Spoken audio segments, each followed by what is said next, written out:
Salut les phénomènes, j'espère que vous allez bien. Retour de la version actualité en mode debout. Bon, il y a un petit peu d'amélioration, vous le remarquerez au cours de la vidéo, notamment la qualité qui s'est nettement améliorée comparée au début de cette série de vidéos Infoot. Sans plus tarder et trop raconter sa vie, on va rentrer dans le vif du sujet et faire un rapide tour de presse sur ce qui se passe autour de la sphère football. Lionel Messi serait proche d'un accord avec Miami, entre les blessures chez les Portugais ou encore la fête du côté des Marocains. On va en parler bien évidemment de tout ça durant cette actualité Infoot. Si le contenu te plaît et que tu veux soutenir la chaîne, n'hésite pas à partager cette vidéo à tes amis, lâcher le petit like, le petit abonnement et on est parti pour cette actualité football. On commence cette actualité par Karim Benzema. On apprend que c'est officiel, la FIFA remettra bien 26 médailles aux Français si jamais ils venaient à gagner la Coupe du Monde. Donc ce qui fait que Karim Benzema sera bel et bien sacré champion du monde si la France venait à prendre le mondial malgré sa blessure. Comme vous le voyez, la FIFA a bel et bien confirmé qu'ils remettront 26 médailles en cas de victoire des Bleus. Et donc ce nombre de 26 médailles correspond au groupe de l'équipe de France avec Karim Benzema. Donc il sera bel et bien sacré champion du monde. Toujours du côté de Kabenouébé, on nous apprend que son retour est prévu pour le 30 décembre face à Valladolid. Au vu de cette annonce, il n'y aura probablement pas le miracle attendu dont on a parlé il y a quelques vidéos où je vous disais tout simplement que si on devait regarder le fin fond du dossier Karim Benzema, il serait possible qu'il fasse un retour en équipe de France car justement il est encore sur les feuilles de match de l'équipe de France et ce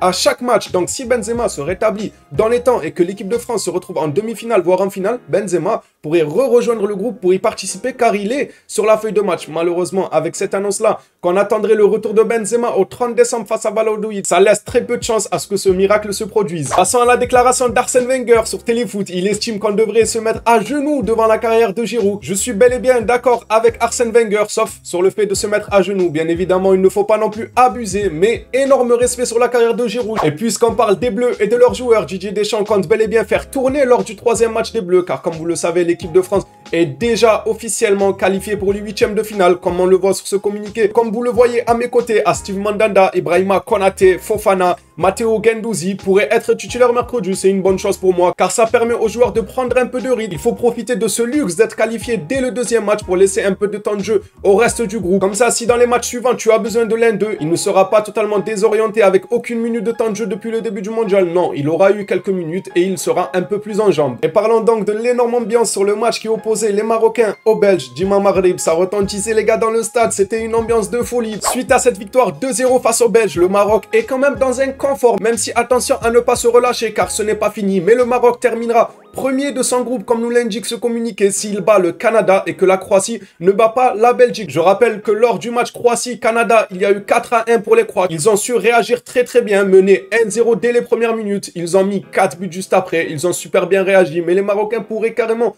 terminer premier de leur groupe. Et qu'est-ce que ça serait beau, franchement, enchaîner une victoire contre la Belgique. Mais en plus de ça, avoir la chance de finir premier du groupe et saisir cette opportunité, ça serait juste exceptionnel. On le souhaite bien évidemment à nos amis marocains. À la fin de ce match, c'est logiquement Ziyech qui s'empare du trophée du meilleur joueur du match. Le joueur a fait un excellent match et encore une fois, moi, quand je regarde ce Maroc jouer, j'en regrette un, c'est Harit. J'aurais kiffé voir Amin Harit avec cette équipe-là du Maroc. En tout cas, les Marocains, il y a de quoi être fiers. Vous avez une superbe équipe et jusqu'à présent, vous montrez un très bon visage. Tout à l'heure, on a parlé du communiqué qui indiquait comme quoi le Maroc pourrait finir premier de son groupe. Le Maroc n'aura besoin que d'un point, que d'un match nul, comme nous dit ce communiqué, face au Canada pour se qualifier en 8e de finale. Je rappelle que le Canada est officiellement éliminé, donc ils n'auront rien à jouer, même si je pense, attention à ne pas croire que les Canadiens vont se laisser faire et se dire hop, on n'a rien à jouer. Non, ça reste quand même un match de mondial et je pense que les Canadiens auront tout de même envie de finir sur une bonne note en allant chercher une victoire, en allant poser problème aux Marocains. Donc attention, il faut surtout rester concentré, même si l'équipe d'en face est déjà officiellement éliminée. Comme je l'ai indiqué il y a quelques secondes, à mes côtés, officiel, le Canada dit au revoir à ce mondial. Franchement, ils n'auraient pas démérité, ils ont joué assez bien, ils n'ont pas de quoi avoir honte. Moi, j'ai énormément aimé ce que le Canada a proposé. Malheureusement, voilà le premier match contre la Belgique. Pour moi, ils pouvaient espérer mieux, que ce soit les erreurs d'arbitrage ou encore leurs propres erreurs, car ils n'ont pas été assez tueurs devant les cages, notamment le penalty raté par Alphonso Davies qui aurait pu changer ce match face à la Belgique. C'est dommage. Et c'est historique, c'est Alphonso Davies qui marque le premier but de l'histoire du Canada en Coupe du Monde. Au moins, ils repartiront avec ça et ce n'est peut-être pas fini car il leur reste un 3e match. On verra ce que ça donnera. De leur côté, les Belges se sont inclinés face aux Marocains. Ça ne va pas super bien dans les vestiaires des Belges avec les déclarations qu'il y a eu un interview, la pique d'Eden Hazard, dont on a beaucoup rigolé quand il a lâché une petite pique aux Allemands et leur défaite. Ensuite, Kevin De Bruyne, qui avec de l'ironie, avec du second degré, a eu à répondre à un journaliste qui lui demandait est-ce qu'il pouvait gagner ce mondial. Il avait répondu, vous vous en rappelez, ceux qui suivent les actualités tous les jours, il a dit non, cette équipe est trop vieille pour remporter le mondial. Alors bien évidemment, c'était de l'ironie, mais certains de ses collègues ne l'ont pas forcément pris comme de l'ironie et s'en servent même a priori pour lui envoyer des piques à Kevin De Bruyne sur sa déclaration. Lisant ça ensemble, Vertonghen répond indirectement à Kevin De Bruyne après Belgique-Maroc. Je suppose qu'on attaque mal car on est aussi trop vieux devant.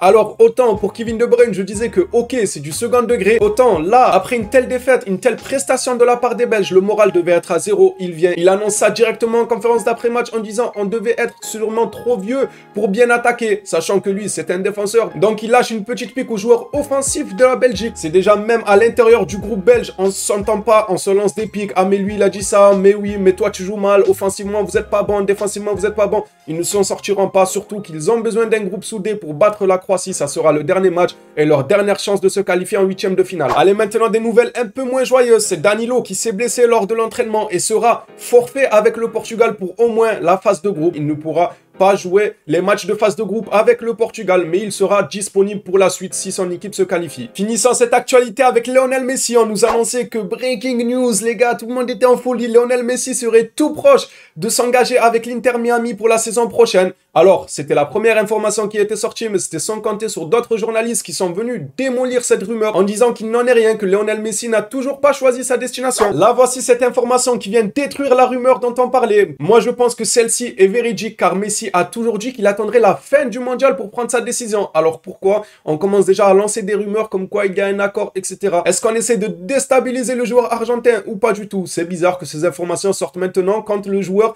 a toujours voulu choisir après la Coupe du Monde. Ce communiqué nous dit aucun accord entre Lionel Messi et l'Inter Miami. L'Argentin réfléchira à son avenir après la Coupe du Monde, comme on nous avait toujours dit depuis des mois. Et pour finir cette vidéo actualité du jour, on va finir encore une fois par une information sur Lionel Messi. C'est un record pour la Pulga. On va lire ça ensemble. C'est un peu lent. Lionel Messi est à la fois le plus jeune joueur et le plus vieux à avoir marqué et délivré une passe décisive dans le même match en CDM. C'était en 2006 contre la Serbie. Il avait alors 18 ans et 357 jours. Et aujourd'hui, contre le Mexique, à 35 ans et 155 jours. C'est encore énorme de la part de la Pulga. Il nous a tout simplement habitués à son niveau phénoménal. Voilà les phénomènes, cette vidéo est terminée. Merci à toi si tu l'as suivi jusqu'ici. Une mention spéciale à tous ceux qui partageront, qui likeront et qui s'abonneront. Ça fait encore plus plaisir. On se revoit à la prochaine vidéo Infoot. D'ici là, prenez soin de vous les phénomènes.